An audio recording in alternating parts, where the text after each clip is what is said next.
Hola a todos y bienvenidos a este vídeo en el que trataremos la sesión clínica sobre el tema de enfermería familiar y comunitaria. Esta sesión clínica será presentada por Lidia Largo, Sara Márquez, Pablo Santiago Moreno y Paula Arenas. Los cuatro somos residentes de enfermería familiar y comunitaria en el Centro de Salud de la Candelaria y de San Luis. En esta sesión clínica vamos a introducirnos, digamos, en ese concepto de la enfermería familiar y comunitaria, en ese desarrollo que ha ido teniendo a lo largo de estos años y, por supuesto, en las funciones que se desempeñan en este ámbito de nuestra profesión. La enfermería familiar y comunitaria ha jugado un papel primordial desde mediados del siglo XIX, cuando las enfermeras visitadoras de Liverpool proporcionaban cuidados a los enfermos y pobres en sus casas, siendo definida brevemente por la OMS en 2002 como esa parte de la enfermería que desarrolla y aplica de forma integral, en el marco de la salud pública, los cuidados al individuo, la familia y la comunidad en el continuo salud-enfermedad. Tal y como indica el plan formativo de la especialidad de enfermería familiar y comunitaria, la misión de dicha especialidad es la participación en el cuidado compartido de la salud de las personas, las familias y las comunidades, en el continuo de su ciclo vital y en los diferentes aspectos de promoción de la salud, prevención de la enfermedad, recuperación y rehabilitación en su entorno y contexto sociocultural. Una especialidad relativamente reciente en nuestro país, que en este año cumple 13 años desde que en 2010 se aprobara dicha especialidad en el Boletín Oficial del Estado, que vino a generar un desarrollo específico de ese nuevo modelo de atención primaria existente en España desde 1980 e influido por la Declaración de Alma-Ata. Una especialidad que, como veremos, va más allá de un trabajo más relajado consistente en tomar tensiones en una consulta o quitar y poner parches en una úlcera de un abuelo. Una especialidad que necesita de unas amplias competencias y habilidades en las que formarnos para realmente enriquecer todo lo que la atención primaria puede aportar al paciente, la familia y la comunidad. Como bien sabéis, la enfermería cuenta con 4 funciones o roles principales que en atención primaria se ven claramente reflejadas. Por un lado, tenemos la función asistencial, donde entrarían los cuidados del paciente desde el momento que entra por el centro, en su propio domicilio o incluso en nuestra consulta. Por otro lado, tenemos la función de la gestión, donde claramente lo vemos identificado con roles como el de la coordinadora de cuidados o el enfermero gestor de casos, pero también evidentes en nuestra práctica clínica al planificar nuestra propia consulta y trabajo con el paciente y con sus resultados. También tenemos la función de investigación, dado que siendo esto un entorno perfecto para analizar y obtener conclusiones sobre problemas de enfermería y el contexto del paciente, la familia y la comunidad, así como comparar los resultados que obtengamos. Y ya por último, no podemos olvidar la función de docencia, que puede ser, digamos, la especialidad de la enfermería donde más desarrollada se vea esta función, dado que trabajamos especialmente la promoción y prevención de la salud, la educación terapéutica, los talleres grupales, la enfermería escolar, etcétera. Y como veis aquí, pues todas estas son características de esa enfermería familiar y comunitaria, donde no vamos a entrar a desarrollar cada una, pero bueno, vemos que la enfermería familiar y comunitaria se puede definir como un ámbito integral, integrada, individual, investigadora, también se caracteriza por esa integralidad, por ser continua y a la vez continuada, por ser colectiva, comunitaria, también por trabajar con esa coordinación, con esa docencia, por ser accesible, también por estar descentralizada, por ser activa, permanente y por supuesto también ser evaluable, longitudinal, programada y participativa. Como ya hemos dicho anteriormente, la enfermería familiar y comunitaria va más allá de esas funciones que algunos se creen que pueden ser un ámbito de trabajo mucho más relajado, mucho más tranquilo, y donde el hecho de que el trabajo sea más autónomo y donde nosotros mismos nos creemos el trabajo no va a conllevar que haya menos funciones, sino al contrario. A continuación vamos a ver toda esta cartera de servicios que incluye la atención primaria y donde veremos una amplia variedad de actividades a desarrollar. Comenzamos por la atención domiciliaria. Dentro de la cartera de servicios de la atención primaria está la atención a personas en el domicilio, que incluye, por un lado, la continuidad de cuidados en el domicilio por parte del equipo de atención primaria a personas en situación de fragilidad y cuya necesidad de asistencia por parte de la enfermera deriva del motivo de ingreso a un centro hospitalario. Normalmente se contacta con el usuario o familiar para conocer la situación y concertar una primera visita domiciliaria. Después se establecerá un plan de cuidados con visitas según las necesidades de cada caso. Por otro lado, se contempla también la atención sanitaria a personas inmovilizadas, que se presta en el domicilio del usuario, que durante un tiempo previsiblemente superior a 2 meses se ve obligado a pasar la mayor parte del tiempo en la cama y precisa ayuda para todas las actividades, o también personas con dificultad que le impida desplazarse o salir del domicilio. La cirugía menor engloba una serie de procedimientos quirúrgicos sencillos y generalmente de corta duración, realizados sobre tejidos superficiales o estructuras fácilmente accesibles, bajo anestesia local o sin ella, que tienen bajo riesgo y tras los que no son esperables complicaciones postquirúrgicas significativas. La cirugía menor puede ser realizada en los centros de salud que, entre otras cosas, disponga de un equipo de reanimación cardiopulmonar o carros de paradas. Las técnicas más utilizadas son la séresis quirúrgica y la crioterapia. Dentro de la cartera de servicios en cirugía menor del Sistema Andaluz de Salud se incluyen accesos, forúnculos, panadizos, uñas encarnadas, verrugas virales, papilomas, lipomas, cuerpos extraños residuales en tejido blando, fibromas, quistes epidérmicos, nebus, queratosis actínicas, queratosis seborreicas, cuernos cutáneos, molusco contagioso, angioma puntiforme, etc. Sin embargo, quedan excluidas lesiones malignas o con presunción de malignidad, lesiones en zonas de riesgo anatómico funcional y estético o con riesgo de daño vascular o nervioso, procedimientos que requieran un tiempo superior a 1 hora, intervenciones que impidan el retorno del paciente a su domicilio, debiendo estar como máximo a 1 hora de su centro sanitario, pacientes anticoagulados sin preparación previa, alergias a anestésicos locales, deterioro cognitivo que impida la comprensión de la información que se le facilita y la firma del consentimiento informado. Respecto a las consultas programadas y las consultas de demanda clínica, podemos ver que se trata del grueso de la actividad del enfermero en atención primaria. La diferencia, como bien indica su nombre, está en el origen de esta cita. Tenemos las citas que son de demanda clínica, es decir, la demanda del paciente, que pueden ser para una cura, para valoración de herida, para administrarle un tratamiento, para la extracción de tapones de oído, para realizar alguna prueba como un electrocardiograma, un índice de tobillo-brazo, o también incluso las pruebas de embarazo o los cuidados del PIC. Mientras que después tendremos las consultas programadas, donde el mismo profesional es quien cita a ese paciente, bien por hacerle un seguimiento, y cuyo contenido se basará principalmente en la atención al paciente con patología crónica para las curas y también, pues, por supuesto, la revisión de esas heridas crónicas y complejas. Como decía, dentro de esas consultas programadas va a tomar grandísima importancia la atención al paciente con la patología crónica, que puede ser uno de los grandísimos puntos fuertes de nuestra especialidad, donde se reúnen todas esas funciones en las que buscamos prestar unos cuidados a aquellos pacientes con enfermedades tan prevalentes como la diabetes mellitus, la hipertensión arterial, la enfermedad pulmonar obstructiva crónica o las insuficiencias renales crónicas. Con estas consultas buscamos valorar el estado de salud del paciente, su adherencia al tratamiento, cribar ciertas complicaciones como es la valoración de los pies en el paciente diabético, realizar una adecuada educación sobre sus hábitos de vida y el tratamiento, como son las recomendaciones sobre la terapia inhalatoria en pacientes con EPOC. Y como ya veníamos diciendo, deberemos de individualizar y adaptarnos siempre al contexto en el que trabajemos, viendo por ejemplo que en zonas de transformación social quizás el nivel socioeducativo sea más bajo y por lo tanto deberemos de centrarnos especialmente en que el paciente comprenda nuestras indicaciones y pueda aplicarlas teniendo en cuenta su carácter socioeconómico. Lo mismo nos pasará con las curas de las heridas, dado que en casos donde el paciente no mantenga un autocuidado adecuado o no pueda permitirse pagar ciertos recursos no suministrados por el centro de salud, pues pueden ser puntos que jueguen en contra de esa adecuada evolución y cicatrización de las heridas.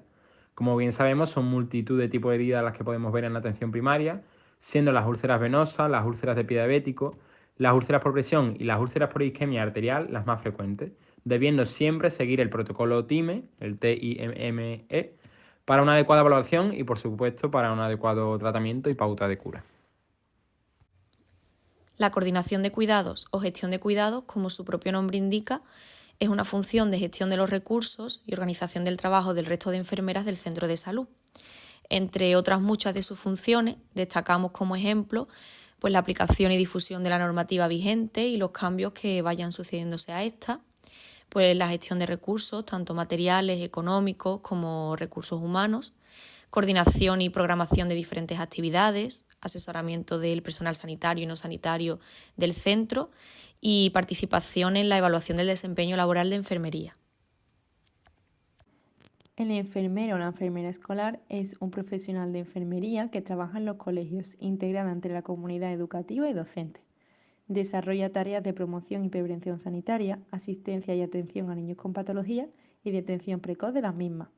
Trabaja conjuntamente en el marco de la atención comunitaria con los centros educativos, de manera que faciliten una mejora de los cuidados, el desarrollo y el mantenimiento de hábitos saludables en la infancia y la adolescencia.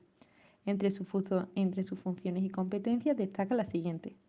El enfermero o la enfermera escolar coordina y promueve la vacunación en el alumnado y en el profesorado, facilita la implantación de los programas Creciendo en Salud y Forma Joven en el ámbito educativo dentro de los centros educativos públicos y concertados de Andalucía.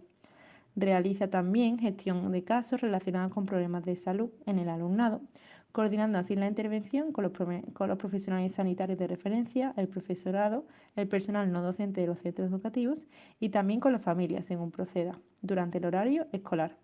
Además, favorece intervenciones en los distintos niveles de prevención y vigilancia de la salud en los centros educativos. En cuanto a la enfermera gestora de casos, es una modalidad de atención dirigida a personas que tienen elevada complejidad clínica y una necesidad de cuidados de alta intensidad, cuyo objetivo es asegurar que reciben los servicios adecuados a su situación, de manera integrada a través de un plan de gestión totalmente personalizado.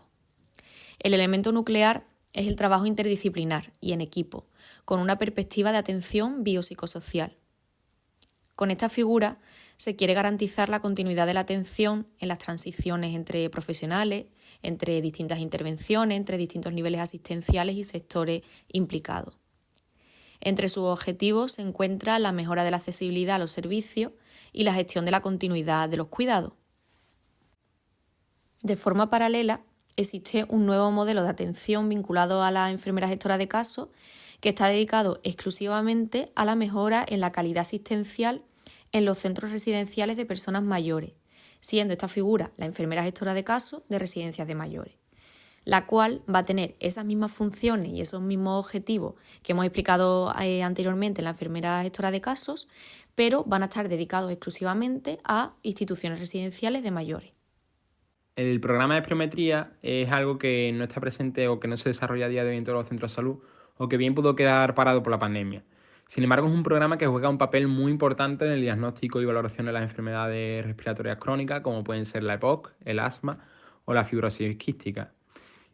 Más que la interpretación de los parámetros, lo cual a día de hoy viene súper facilitado por los nuevos dispositivos para la realización de esta prueba, el papel de las enfermeras en esta prueba tiene especial importancia en que el paciente esté bien informado sobre cómo realizarla para así asegurar la validez de la prueba, destacando sobre todo el momento de animarlo todo lo posible para que la expiración forzada sea lo más larga y adecuada.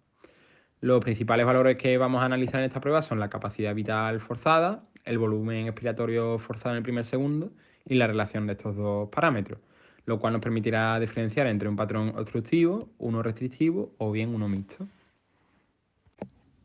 Las extracciones son una de las actividades enfermeras que quizá más relaciona a la población general con el centro de salud y con la atención primaria. En esta actividad, además de realizar la extracción sanguínea en sí, será necesaria una coordinación y un trabajo en equipo con nuestras compañeras TECAES, quienes tendrán que identificar de forma correcta al usuario, etiquetar las muestras, registrar las solicitudes en el programa informático correspondiente y preparar dichas muestras para su transporte a laboratorio.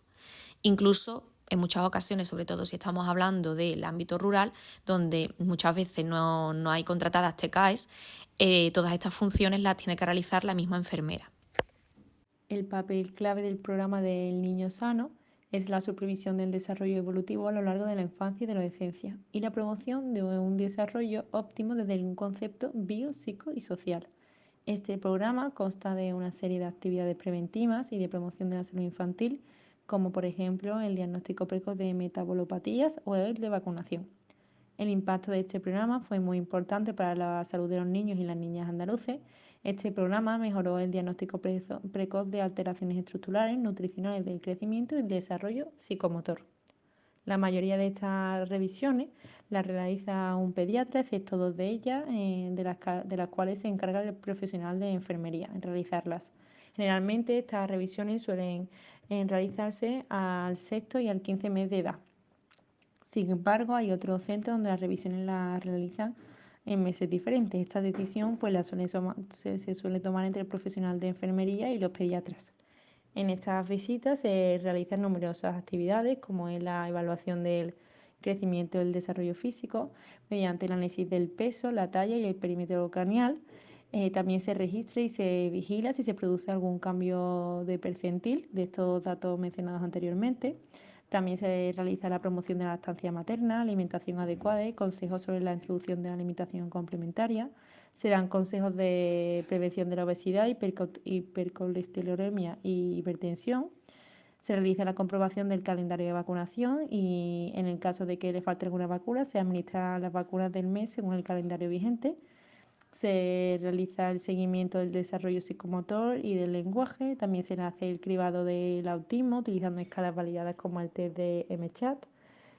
También se realiza la detección precoz de metabolopatías y cribado de fibrosis quística, detección precoz de displasia evolutiva de cadera, trastornos ortopédicos, criptorquidia y alteraciones oculares y de visión. También se realiza detección precoz de hipoacusia. Además, se realizan valoraciones de los horarios y hábitos de sueño, hábitos tóxicos como el tabaco, entre otros. Y por último, se realiza una valoración de la relación y del apego entre el bebé y los padres. El programa Tratamiento con Metadona consiste en facilitar un sustitutivo opiáceo sanitariamente controlado a las personas con trastornos de dependencia y abuso de opiáceos para lograr una mejora en la calidad de vida y facilitar un mayor ajuste social, familiar y personal. Los centros de tratamiento ambulatorios de drogodependencias, o CTA, se pueden clasificar en los centros provinciales de drogodependencias, CPD, comarcales, CCD o municipales, CMD, y son el primer paso en el tratamiento de una adicción. Es donde se lleva a cabo el control y seguimiento exhaustivo de las personas incluidas en el programa. El centro de atención primaria es un intermediario. Normalmente hay un horario para la entrega de la metadona a través del sistema de información del Plan Andaluz sobre Drogas y Adicciones. Desde el CTA llega un listado con los pacientes pertenecientes a ese centro de salud, con la dosis de metadona que tiene prescrita, la posología, una persona autorizada para recoger la medicación en el caso de que la persona en cuestión no pueda, y también si hay alguna incidencia con el tratamiento.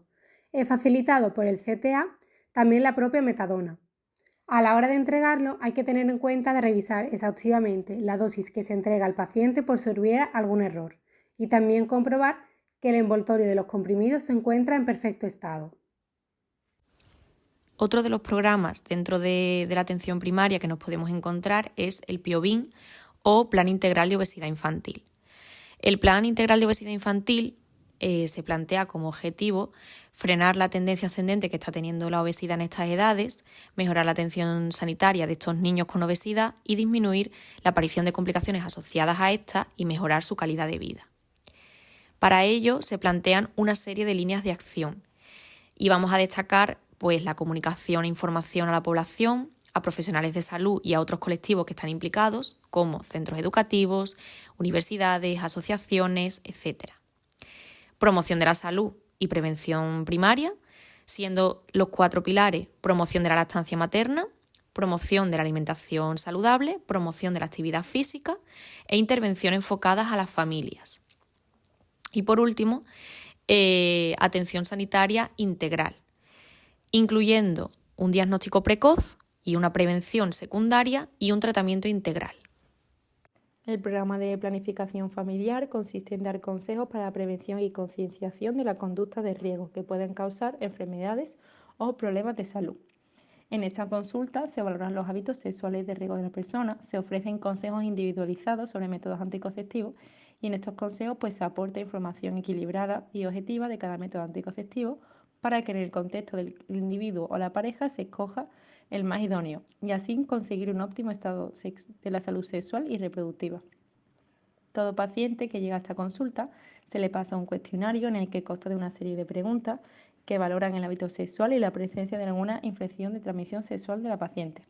Además, se realiza una medición de la tensión arterial, del peso y de la talla para la correcta elección del método anticonceptivo. Una vez analizados estos datos, se abre una hoja de consulta donde se explica el motivo de la consulta a la paciente, se vuelcan datos obtenidos del cuestionario y además de los datos personales y familiares. Además de esto, se le prescribe una analítica donde se le manda un estudio básico, el perfil hepático, de lipemia semestral, hemograma y coagulación. Y se le manda también una citología. En el caso de que la paciente necesita la prescripción de algún método anticonceptivo, se deriva a planificación familiar médica, para que con los datos obtenidos de la entrevista y de las pruebas realizadas se prescriba el método anticonceptivo más idóneo. En esta diapositiva vamos a hablar del programa de detección precoz del cáncer de colon.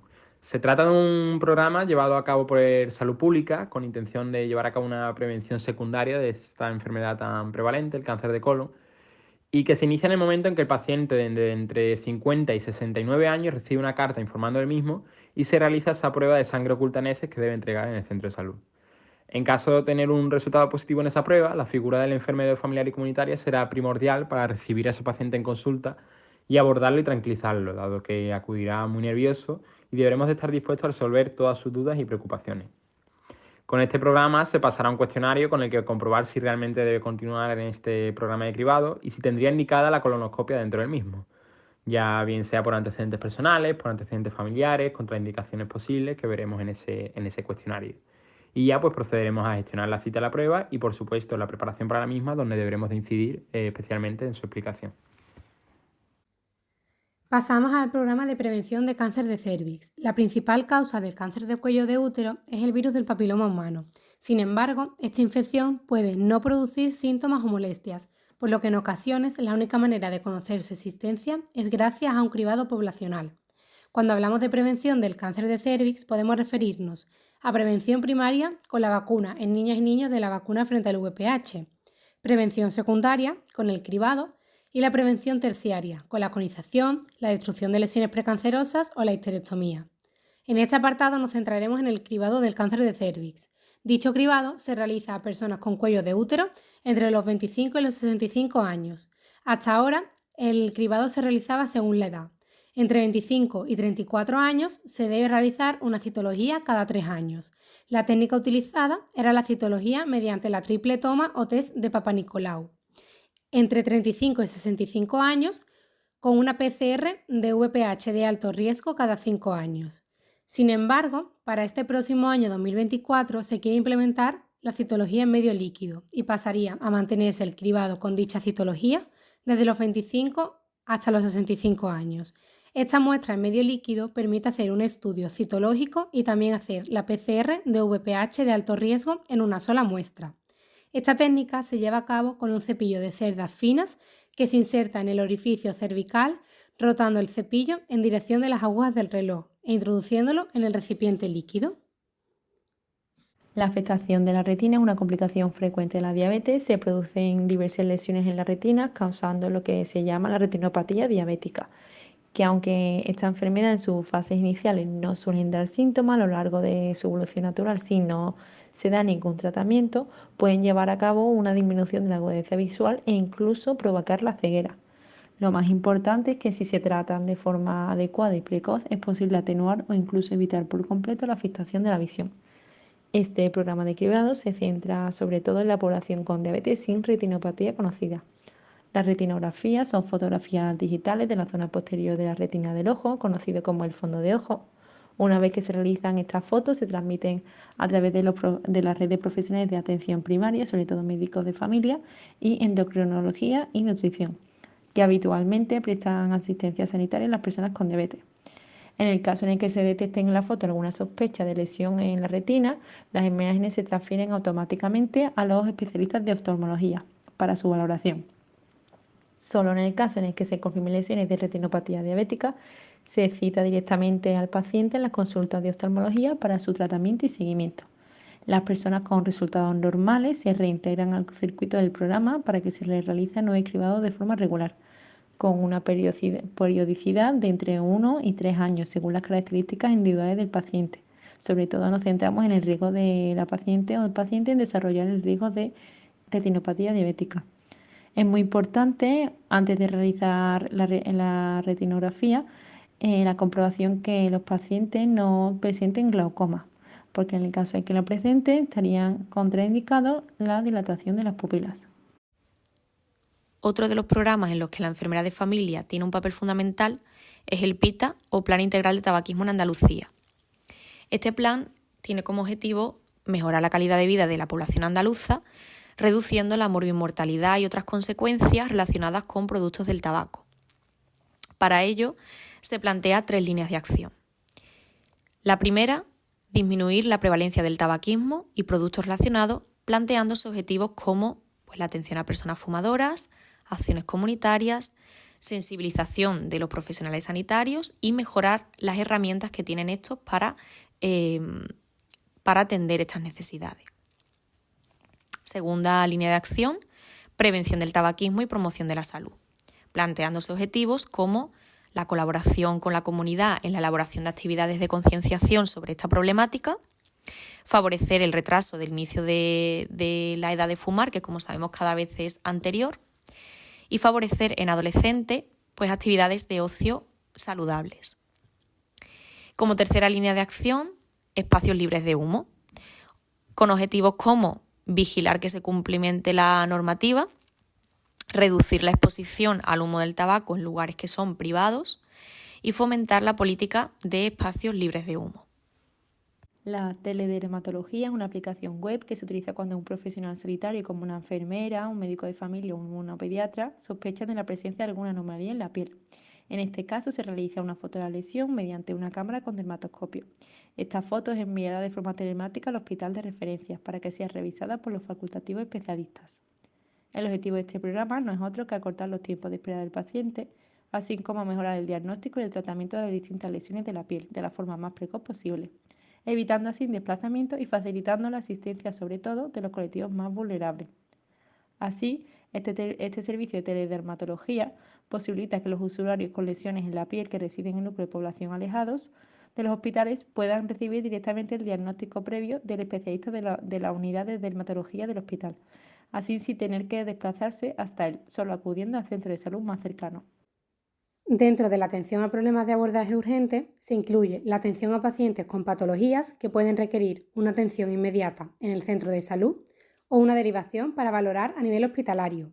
También la atención protocolizada de síndromes prevalentes agudos tanto en adultos como en la infancia.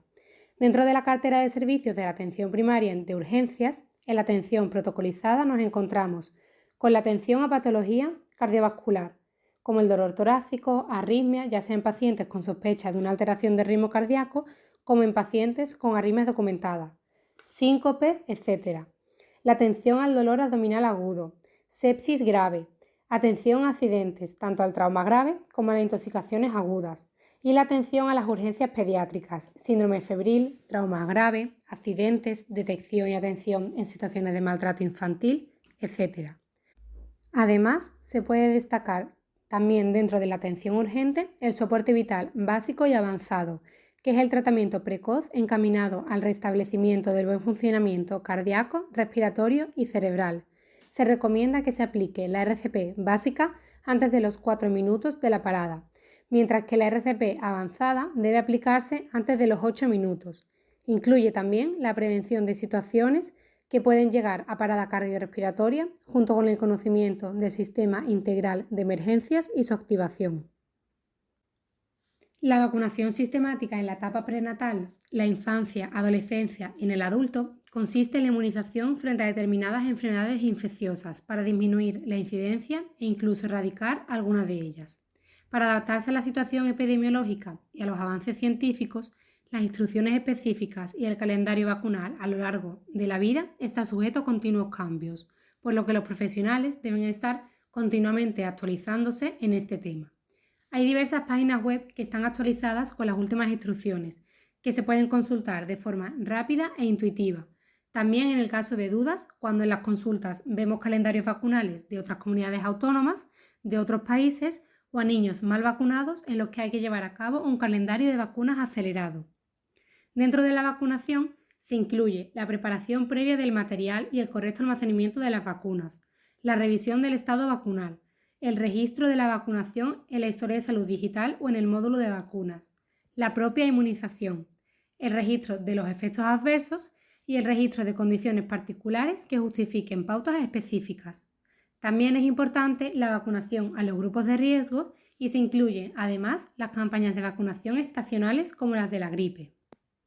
De esta manera creo que hemos dejado bastante claro que la enfermería familiar y comunitaria es una especialidad que incluye una amplia diversidad de actividades, de programas que, como decíamos, van más allá de esa falsa imagen que tiene la sociedad o incluso los mismos profesionales, compañeros de este ámbito de la enfermería, de creer que es solo una profesión dedicada a sacar sangre o a los inyectables. Va muchísimo más allá y es por ello por lo que nos enorgullecemos y alegramos de haberlo podido hacer ver con esta sesión y más aún de poder formarnos en esta especialidad. Muchas gracias por vuestra atención y nos vemos en otro vídeo.